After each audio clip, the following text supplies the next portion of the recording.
Hello everyone, आज हम करते हैं एक्सरसाइज 3.1 का question number second. The coach of a cricket team buy 3 bat and 6 ball for 3900 rupees. Later she buy another bat and 3 more ball of the same kind for 1300 rupees. Represent this situation algebraically and geometrically. देखिए question number second क्या कहता है। Exercise 3.2 question number second कहता है कि कोई cricket team का coach bat और बॉल लेके आया है और दो सिचुएशन में लेके आया है। दोनों की कंडीशन गिवन है। देखिए, ना ही किसी की कॉस्ट दी हुई है, ना ही तो बैट की कॉस्ट है, ना ही बॉल की कॉस्ट। तो हम इन दोनों की कॉस्ट लेट कर लेते हैं। Let the cost of one bat x rupee. मान लिया हमने कि जो एक बैट है वो एक्स रुपए का आता है। Let the cost of one ball Y rupees, कि जो बॉल है वो वाई रुपए की आती है और बैट है वो एक्स रुपए का आता है। अकॉर्डिंग टू क्वेश्चन, अनुसार क्या कहा उसने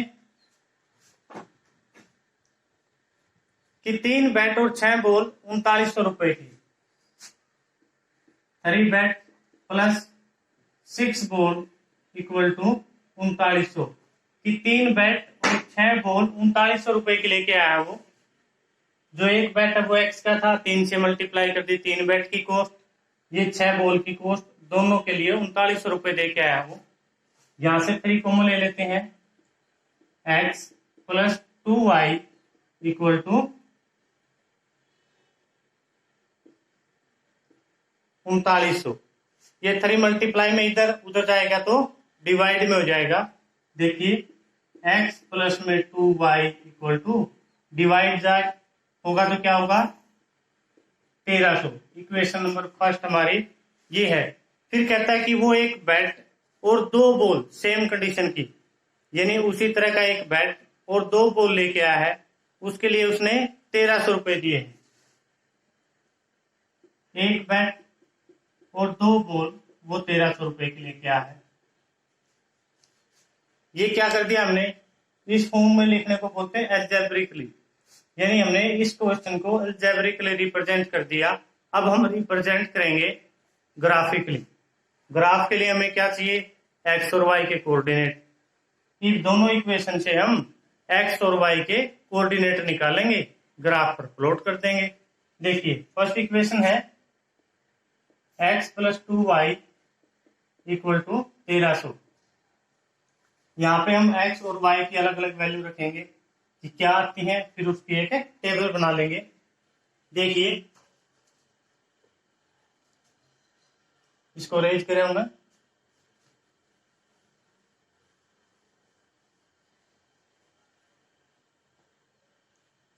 कि जो फर्स्ट है वो x प्लस में 2y इक्वल टू 1300 इक्वेशन, और इसके लिए x और y की जो टेबल होगी वो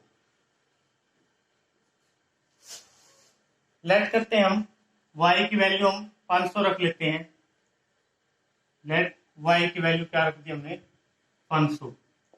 x प्लस में 2 y की जगह पर 500 इक्वल टू 1300। x प्लस 2 की 500 के साथ मल्टीप्लाई 1000 इक्वल टू 1300। ये 1000 प्लस का है, उधर जाएगा तो माइनस। x इक्वल टू 1300, ये उधर जाके माइनस, तो x की वैल्यू आ गई 300। जब हमने y की वैल्यू 500 रखी तो x क्या है हमारा 300। अब कुछ और वैल्यू रख लेते हैं हम x की, y की, वो फिर अलग अलग आएंगी। तो देखिए यहाँ पे क्या रखते हैं हम,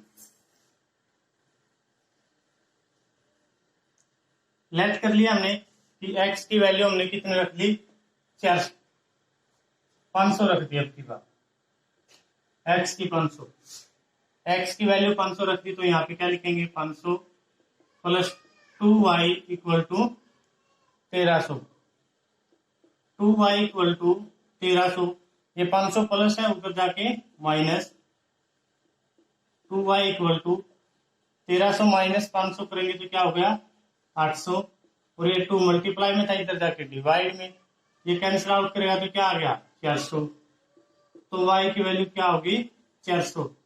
जब हमने y की x की वैल्यू 500 रखी तो y आया हमारा 400। अब जो सेकंड इक्वेशन है उसके लिए बना लेते हैं। सेकंड इक्वेशन क्या हमारी, सेकंड इक्वेशन है x plus 2y equal to 1300, x plus 2y equal to 1300। दोनों इक्वेशन एक जैसे चलते,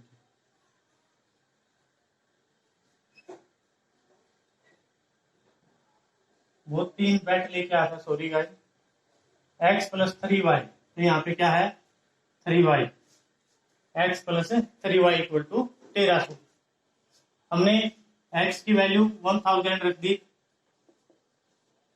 प्लस 3y इक्वल टू 1300। अब दोबारा फिर हम सेकंड इक्वेशन के लिए ग्राफ बना रहे हैं, तो सेकंड के लिए हमने क्या किया, जो x की वैल्यू थी वह क्या लिख दी 1000। सेकंड के लिए बना रहे हैं x और y, ये फर्स्ट के लिए है, ये सेकंड के लिए, x की वैल्यू 1000 रख दी हमने, तो क्या हो गया 3y इक्वल टू 1300, 1000 प्लस उधर जाके minus, 3y equal to 300, y की वैल्यू क्या आ गई यहाँ से 100, तो हमारे पास y की वैल्यू, हमें एक और x और y की वैल्यू चाहिए, यानी एक कोऑर्डिनेट आ गया हमारा, एक और चाहिए हमें ताकि ग्राफ अच्छे से बन सके। अब देखिए क्या वैल्यू रखें हम x की या y की, ताकि क्वेश्चन और इजी हो जाए हमारा। अब हम y की वैल्यू अगर 0 रख देते हैं तो 1300 हो जाएगा, फिर ग्राफ लंबा बनेगा। उसके लिए हम छोटा बनाने के लिए क्या करेंगे, इसकी कोई ना कोई वैल्यू रख सकते हैं, कि y की वैल्यू हमने लिख दी 200, लिख दी हमने 200,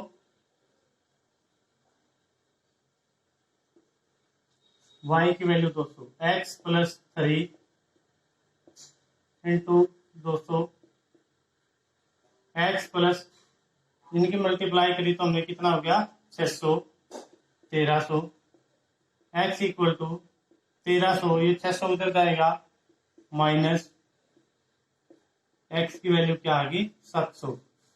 जब हमने y 200 लिया तो x कितना आ गया हमारा 700। अब यहां हम ग्राफ बना देंगे सेकंड इक्वेशन के लिए वैल्यू, ये हमारी फर्स्ट इक्वेशन थी, ये हमारी सेकंड इक्वेशन, ग्राफ बनाते हैं।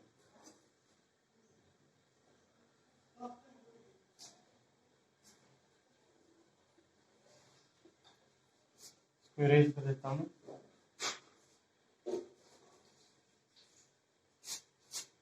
ये था हमारा x plus 3y equal to 1300, equation number second. ये हमारा x एक्सिस है, ये y एक्सिस है वर्टिकली, ये हमारा ओरिजिन है 0 0, x भी 0 और y भी 0 यहाँ पे। अब हम टेबल में देखते हैं, ये हमारा ए पॉइंट है, ए पॉइंट के कोऑर्डिनेट लिख लेते हैं हम 300 500, बी के लिख लेते हैं 500 400, सी के लिख लेते हैं 1000 और 100, और डी के लिख लेते हैं हम 700 200। सभी कोऑर्डिनेट के हमने नाम दे दिए ए बी सी डी। ए में है 500 और 300 और 500, यहाँ सबसे बड़ी वैल्यू 1000 है, तो हम क्या करेंगे, जो y है उसको कहाँ तक लेके जाएंगे और x को कहाँ तक लेके जाएंगे। y की सबसे बड़ी वैल्यू जो इन चारों कोऑर्डिनेट में चारों, वो हमारी 500, और जो x है वो कहाँ है 1000 तक, तो x को थोड़ा ज्यादा कर लेते हैं। अब डिस्टेंस हम चाहे 100 का रखें या 200 का, वो ग्राफ के हिसाब से रखेंगे। 100, 200, 300, 400, 500, 600, 700, 800 और 1000। ये हमने ग्राफ बना दिया, x की वैल्यू लिख दी। अब यहां लिखते हैं y की 100, 200, 300, 400, 500, 600, 700, 800, 900, 1000। देखिए जो हम ग्राफ बनाएंगे उसके अंदर हम डिस्टेंस अपने हिसाब से रखेंगे, लेकिन सभी डिस्टेंस इक्वल होना चाहिए। अब हमने 100 का रख लिया, अगर और बड़ी वैल्यू आती है 200 का रख लीजिए, 300, 500, जो भी आपको ठीक लगे। वो बड़ी वैल्यू या छोटी वैल्यू पे डिपेंड करेगा, लेकिन जो ग्राफ के बीच में डिस्टेंस है वो सेम होना चाहिए। आपको पेपर में ग्राफ मिलेगा, उनका डिस्टेंस सेम है, उसमें आपको जरूरत नहीं। अगर आप प्लेन पेज पे बनाते हैं तो आपको स्केल की हेल्प से इक्वल डिस्टेंस लेना है। अब देखते हैं एक कोऑर्डिनेट 300 और 500। x की वैल्यू 300 है और y की वैल्यू कितनी है 500। इसको आगे बढ़ा दिया, यहां से इसको आगे बढ़ा दिया, जहां ये मिल गए इंटरसेक्ट एक दूसरे को, वो क्या हमारा ए पॉइंट। ए पॉइंट पे क्या है 300 और 500। बी पॉइंट क्या है कोऑर्डिनेट 500 और 400। जो पहले लिखा वो x का 500 और यहां से 400, इसको आगे बढ़ा दिया, x 500 था इसको भी आगे बढ़ा दिया। ये हमारा बी पॉइंट आ गया 500, 400। ए और बी को मिलाएंगे और आगे बढ़ा देंगे। ए और बी को मिलाओ और आगे बढ़ा दो। अब जो ये लाइन है ये किस इक्वेशन ने दी हमें वो लिखनी बिल मस्ट है, बहुत जरूरी है। यानी x + 2y = 1300, यानी वो जो इक्वेशन है उसने हमें ये लाइन दी है। सेकंड के लिए देखते हैं सी पॉइंट 1000 और 100। ये हमारा 100 और ये 1000। x की वैल्यू 1000 है, ये रही। y की 100, ये रही। इसको आगे बढ़ाएंगे और यहां से इसको आगे, यानी ये पॉइंट क्या है हमारा सी पॉइंट 1000 और 100।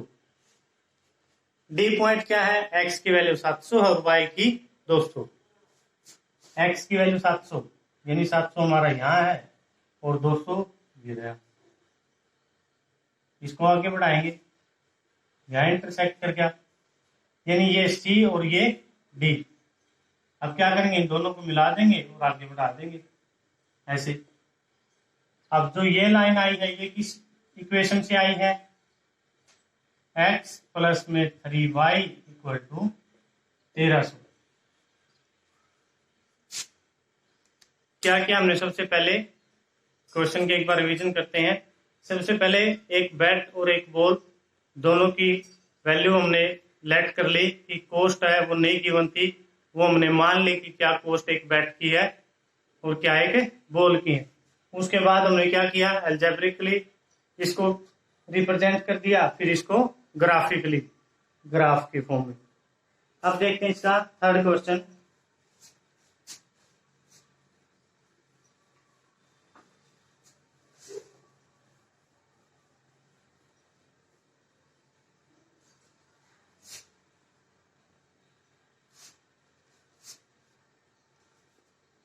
Cost of 2 kg apple and 1 kg grapes on a day was found to be 160। कहता है कि 2 किलो सेब और 1 किलो अंगूर 160 रुपए के हैं। After a month the cost of 4 kg Apple and 2 kg grapes is 300। कोई इंसान 2 किलो सेब और 1 किलो अंगूर लेने के लिए मार्केट गया तो वो 160 रुपए के लेके आया। अगर वो 1 महीने बाद फिर जाता है 4 किलो सेब और 2 किलो अंगूर लेने गया तो उसके लिए उसको 300 रुपए देने पड़ते हैं। देखते हैं इसका अलजेब्रिकली रिप्रेजेंटेशन। और ग्राफिकली। किसी की कॉस्ट गिवन नहीं है हमें, ना ही तो एप्पल की और ना ही ग्रेप्स की, तो हम लेट कर लेते हैं, let the cost of 1 kg Apple x rupees. मान लिया हमने कि जो सेब है 1 किलो वो x रुपए के आते हैं। Let the cost of 1 kg grapes y rupees, कि जो अंगूर है वो y रुपए के आते हैं 1 किलो। अब देखिए अकॉर्डिंग टू क्वेश्चन क्या कहता है कि वो 2 किलो सेब और 1 किलो अंगूर 160 रुपीज। कहता है कि 2 kg तो Apple plus 1 kg grapes 160 rupees, 160 rupees. अब कहता है सेकंड केस में क्या कहता है कि 4 kg एप्पल और 2 kg grapes 300। 4 kg Apple plus 2 kg grapes 300।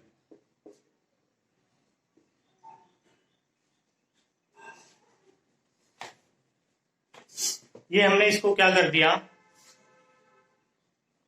इसी इक्वेशन को हमने तो ग्राफिकली और एक अलजेब्रिक फॉर्म में रिप्रेजेंट करना था।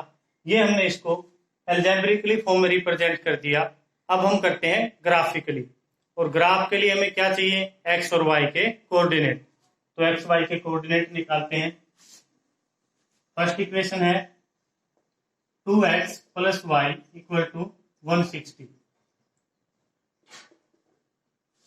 तो यहां से हम एक्स की वाई की वैल्यू रख लेते हैं 0। ग्राफ बना लेते हैं हम। 2x plus Y equal to 160, और यहां से हमें x और y की टेबल, x और y की टेबल हम लेट कर लेते हैं कि y की वैल्यू 0 है, y 0 है। 2x प्लस वाई की जगह 0 इक्वल टू 160, तो 2x इक्वल टू 160, और ये 2 कैंसिल आउट करेगा तो क्या आ गया हमारा 80। जब y 0 है तो x की वैल्यू कितनी आई 80। अब हम x की कोई वैल्यू रख लेते हैं, उसके लिए y की वैल्यू निकाल देंगे। x की वैल्यू रख दी हमने, x की वैल्यू रख लो आप 30 रख दो, x की वैल्यू 30 रख दी हमने यहाँ पे, प्लस y इक्वल टू 160। इसको मल्टीप्लाई करेंगे 60 plus y equal to 160, y equal to 160, ये 60 उधर जाएगा तो माइनस, तो y की वैल्यू कितनी आ गई 100, y हमारा 100। ये हमने क्या किया, जो फर्स्ट इक्वेशन थी उसके लिए कोऑर्डिनेट यानी पॉइंट निकाल लिए। पहले वाले को ए का नाम दे देते हैं, इसको 80 0। दूसरे वाले को बी का नाम दे देते हैं 30 100। पहली लाइन का काम खत्म। सेकंड वाली इक्वेशन देखते हैं। 4x plus 2y equal to 300। 4x plus 2y equal to 300। हम चाहे x की वैल्यू रख ले या y की, उससे फिर क्या निकालना, हमने टेबल कंप्लीट करनी है। तो x और y,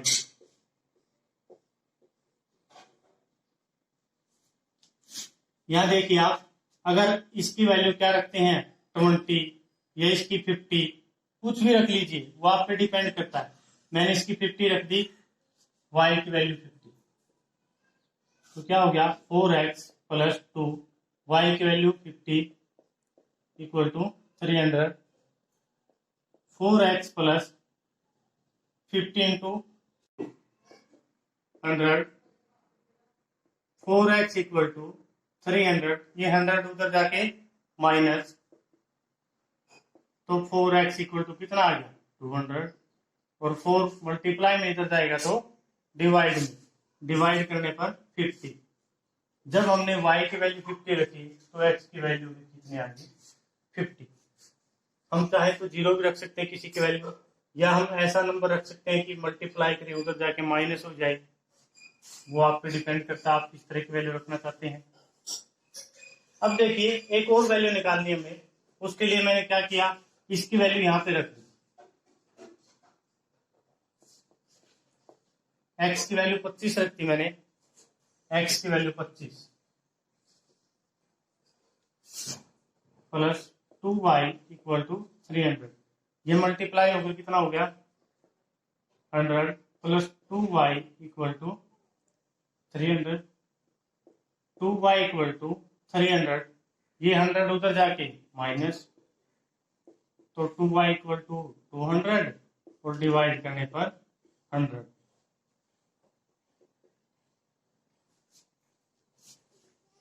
अब हमें क्या करना है, इसको ग्राफिकली फॉर्म में रिप्रेजेंट करना है, ग्राफ की फॉर्म में, तो हम उसके लिए ग्राफ बना लेते हैं।